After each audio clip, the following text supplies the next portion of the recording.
Welcome back to another episode of the Extreme Lifestyle Living Podcast. I'm your Thursday host, Emma. On today's episode, I'm going to be talking about redefining success. And what I mean by that is ditching the scale and finding other ways to truly measure your progress. I get it. We all go through these periods in our life. I definitely have myself where you're so caught up in the number side of things. You're so caught up on what that number on the scale is telling you, and that really determines how you feel about your body, determines the actions you take from that, and then also in a way determines how you go about living your life day to day. A lot of times when women think about making progress in their fitness journey, their number one thing that they're thinking of is losing weight or dropping an X amount of pounds. Now, that can be a great goal for you to have, but this is where a lot of people tend to get unmotivated, feel disappointed in themselves, end up giving up, and just really not seeing the results that they want to see because they're chasing this number too much. Now, I've been there, especially at my heaviest. I think I was around like 150, maybe 152 pounds at one point in my life. And during that time, when I was starting to get back into my fitness journey and starting to really take going to the gym seriously and make it something that I was actually going to make a change in this time and for good, the main thing that I was focused on was weighing myself. I would weigh myself every morning. I would weigh myself at nighttime. I'd have it in my notes app, morning weight, evening weight, morning weight, evening weight, day in, day out, day in, day out. And this sometimes would lead me to feel discouraged. Sometimes I would wake up and I may have been feeling good that morning when I woke up. I had a lot of energy. I felt like I had a good sleep. I was just in a good headspace. But then the second I stepped on that scale, if I was heavier than what I was the night before or heavier than what I was the morning prior, that would directly affect my mood, my self-talk, and how I felt about myself going into the day. And think about this, like if that's one of the first things you're doing in the morning, like you wake up, you use the washroom, you brush your teeth, you hop on the scale, that's not a good way to start your day. That's one of the first things that's coming into your mind just after you've woken up from your hopefully 8+ hours of sleep. Of course, you're not going to feel your best if you're sitting there looking at a number that you think doesn't fit what you've been doing, or you think isn't fair that it hasn't changed, or you think that all the work you're putting in is for nothing because this number hasn't changed, or maybe it's gone up, stayed the same, whatever it is. So I've been there trying to chase that scale week over week, day after day, just trying to get that number to go down and just feeling so discouraged and letting it sometimes affect those healthy habits that I was doing so well at building and keeping and maintaining.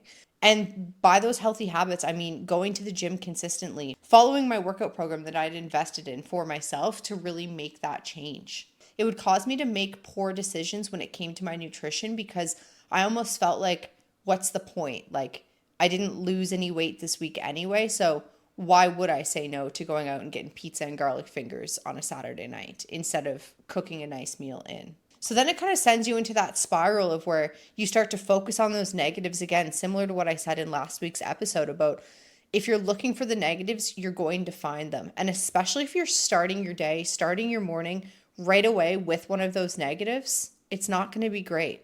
And I'm not going to be blind to the side of maybe some days you do wake up and that number is lower and you get that confidence boost. You get that immediate validation that what you're doing is working.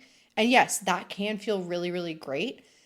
But we almost forget about those days and those feelings when you do have one of those bad days where the number you see isn't what you predicted or what you thought it should be. So many women that I work with currently have worked with in the past and even just talked to at the gym, online, and in my life struggle with this and struggle with it very heavily. Most times when women come to me and we start working together, one of their first things they ask is like, when am I going to start seeing the scale drop? Or when am I going to be able to lose 10 pounds? How soon do you think I'm going to be able to see these results? And these are great questions to ask for sure. Like none of these questions are bad questions or anything like that. But I think what is missed a lot of the time is there's so many other ways to track your progress other than just that number on the scale. Because obviously the number on the scale will fluctuate, especially as women too. During certain times of your cycle, your weight is going to change. It's going to have an effect. So if you're just using that as the number to base your success off of, it's not accurate data. So why would you use it, right? So something I really try to implement with my clients right off the bat is sort of that mindset around the scale isn't everything. Now, one of the first ways we start tracking progress is during client check-ins. So these happen on a weekly basis, and it's my client's responsibility to upload their progress photos so we can see visually the changes that are being made, how your clothes are fitting that you're wearing in your progress photos, how things are tightening up, less bloating, things like that. That's a really great way to be able to see and actually pinpoint where we are seeing changes. Another great way that we use is by measurements. So actually using a measuring tape to measure different areas of your body and then tracking those numbers to see where you're kind of decreasing. Maybe your goal is increasing muscle. You're looking to increase some inches in your glutes. So we start measuring those areas and see really how much those workouts and that nutrition are aiding you in that glute growth. So on a weekly basis, it's my client's responsibility to upload their progress photos, their body measurements, and one weigh-in a week. Now, all of this is done as a way for me to get a good gauge at the progress they're making and also to show them that just because maybe the scale isn't changing as much as they would like, but you can really tell from photos, they're less bloated around their core, their legs are tightening up, they're seeing some tone and definition around their shoulders and their arms, which are all fantastic things and the changes that these women want to be seeing. But if we were just focusing on the scale number, we may not notice those changes or we may not be able to see those changes as much. That's also why progress photos is such a great way to really track your progress, because if you're looking at yourself in the mirror every day, it's really hard to gauge that progress and really notice those changes in yourself. Sometimes you won't notice it yourself, but maybe you'll see a friend that you haven't seen in a little while and they're like, wow, you look really great. You look like you're glowing. You look like XYZ. And that feels really good, right? But if you're not taking those photos for yourself, how are you going to be able to look at those photos and be able to pinpoint those changes for yourself? And that's also where I come into, because I get it. It's hard. I look at my own progress photos sometimes and I'm like, I don't really know if I notice these changes as much as I would like to, or I don't think I look as defined as I did the week prior, things like that. So you can get in your head with it a little bit. So that's where I come in, and I'm really able to look at these photos from a standpoint of the work that you're putting in, of the adherence to your habits and your goals and your macros and the program that you've invested into to become your best self. And I'm able to help you pinpoint and understand and see these changes that you're actually making for yourself. Another thing when it comes to progress is things are not going to happen overnight.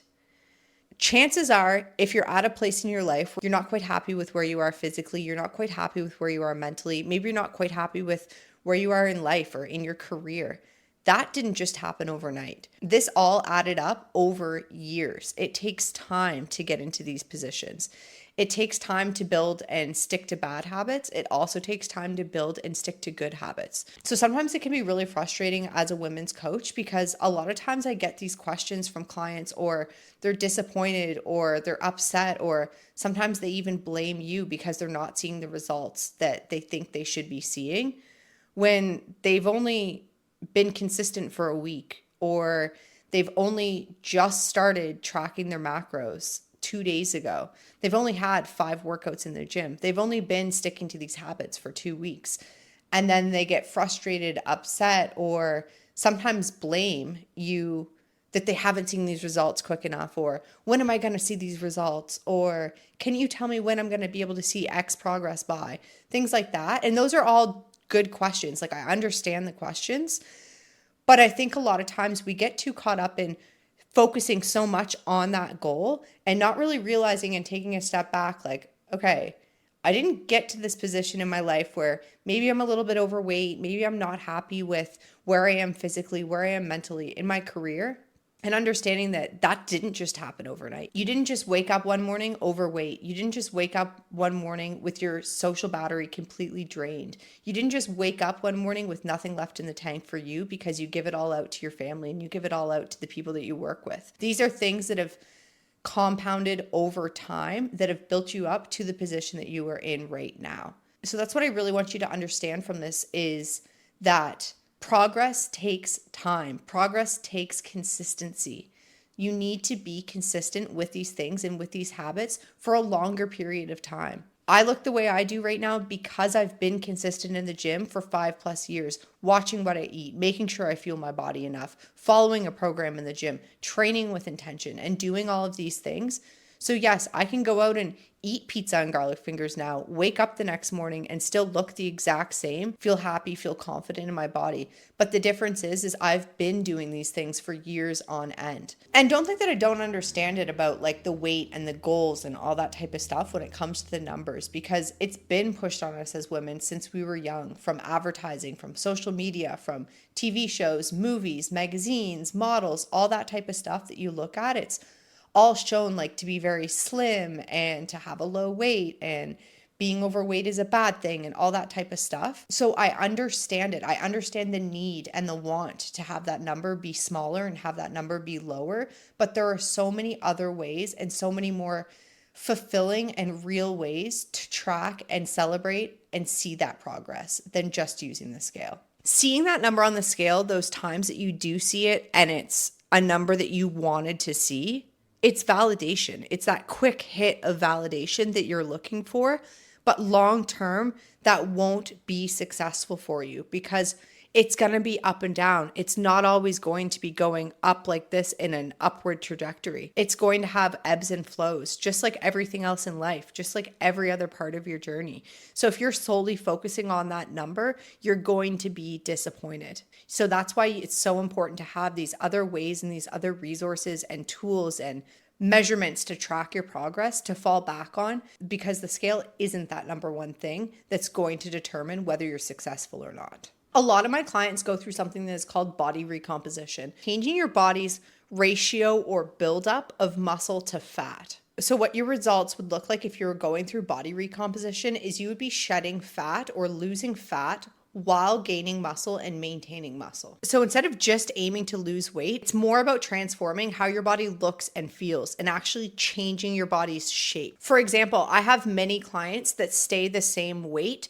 but you can tell from their progress photos, you can tell from their body measurements, you can tell from their numbers that they're hitting at the gym, that they're leaner, they're stronger, and they look like they have more muscle tone on their body because they've replaced the fat with muscle. And I mean, don't we all want results like that? Wouldn't you rather have a little bit less body fat and a little bit more muscle definition instead to achieve that toned look that you're looking for? And this approach is way more sustainable long term. This approach prioritizes overall health, strength, and confidence long term. So non-scale victories are so important. And it can be as simple as just feeling like you have more energy every day. Obviously, noticing a change in your progress photos. Noticing that pair of leggings that you wear to the gym are fitting a little bit better. Maybe that sports bra just isn't quite as tight around the straps or around the band. And maybe your t-shirt is fitting just a little bit looser. Maybe you're not getting quite as winded when you're walking up the 2 flights of stairs to your apartment building. You're sleeping better in the evening. Maybe you're waking up energized and refreshed. These are all signs that you're making progress on your goals that have absolutely nothing to do with the scale. And I think we can all listen to those things and relate to wanting to see those changes, wanting to feel those changes in our body. I think we all would like to wake up with more energy every day. I think we all would like to get better sleeps at night. We all would like to improve our cardio and not feel quite as winded when maybe you do something that's a little bit out of the normal for you, like going on a hike that has a little bit more hills, or having to take the stairs because your elevator's broken. The confidence that you feel like putting on a pair of leggings or putting on a pair of shorts that you didn't quite feel as confident in before, but you put them on and you notice that they feel different. And that instant boost and that good feeling is really what's going to power you through long term versus looking at that number on the scale. So many of my clients came to me that had unhealthy relationships with the scale and with their body. They have these habits ingrained in them of weighing themselves every morning, every night, and really focusing and obsessing over these numbers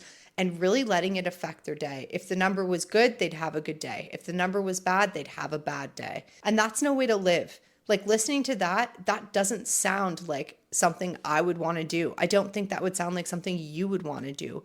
So why do we continue to do it to ourselves? So some tips that I have that have worked for me, that have worked for some of my clients in the past when it comes to ditching the scale. So if you're weighing yourself every day, My first thing to do would be to stop weighing yourself every day, especially if that's really affecting you mentally, and drop it down to once a week. My next thing would be to set goals that focus on strength and focus on performance. Maybe it's you're setting a goal to lift a certain amount of weight or run a certain amount of kilometers, or maybe it's you want to get through your core workout without having to stop and take a break. Those are all other ways of measuring progress and measuring success that don't have to do with the scale. Take those progress photos. Taking progress photos is so crucial. So do them on a weekly basis. Do them at the same time, kind of that same sort of format as you would every week. First thing in the morning is what I always recommend. Take those progress photos and really use those to track your progress, but also take note of how you're feeling every day.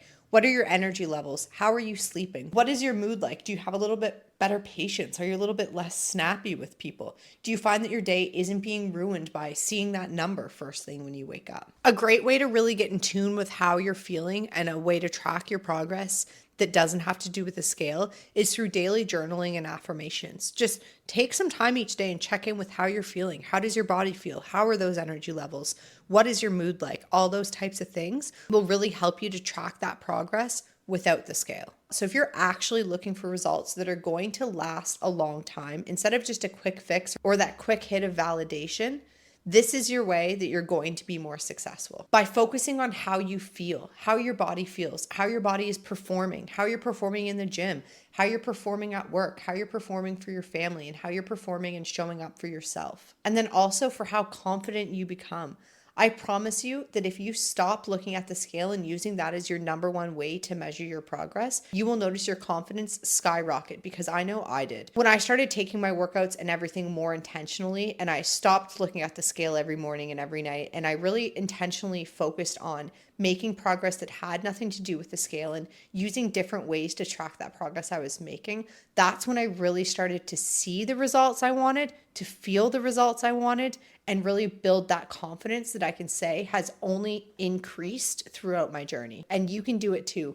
There's nothing stopping you from doing the same thing. So stop letting the scale hold you back from making that real progress and those real results that are actually going to stick with you and make you feel your happiest, healthiest, most confident self. Thank you for tuning in and listening to another Thursday episode on the Extreme Lifestyle Living podcast. Be sure to check out Trey's Monday episodes. And I thank you again for listening or watching wherever you get your podcasts, or if you're watching on YouTube. I'll see you next Thursday. But you bet me in that corner.